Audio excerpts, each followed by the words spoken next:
Olin äijö-8 kanssa syyskuun alussa Voice-chatissa ja kysyin häneltä aluksi kysymyksiä hänen kanavasta kunnes kysyin Ukkosodista. Kysyin aluksi mikä on sinun top 3 lempibiisiä.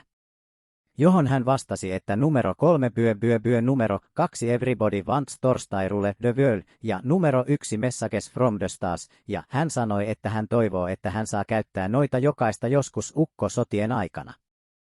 Joista hän käyttänyt jo Everybody Wants Torstai Rule the World -biisiä, joten tarkoittaako tämä sitä, että joku Ukkosodat jakso tapahtuu avaruudessa, koska jos on niin saatetaan nähdä uusia avaruustikkuukkoja ja se jos jokin olisi hullua. Kysymys 2 siinä Q&A-videossa sanoit lempipelin kohdalla Lego Sonic, tarkoittaako tämä sitä, että Lego Sonic tekee comebackin? Johon hän vastasi kyllä, mutta se on pian, joten aloin miettimään mitä tämä tarkoittaa ja katsoin hän palaa videon ja tajusin, että Lego Sonic palaa pian. Nyt alkaa Ukkosodat kysymykset.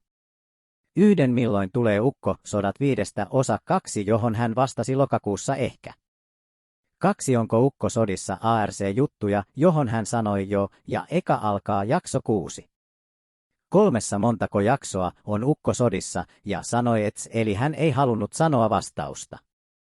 Siinä kaikki, koska pelasimme Robloxisia muuten kokonaan.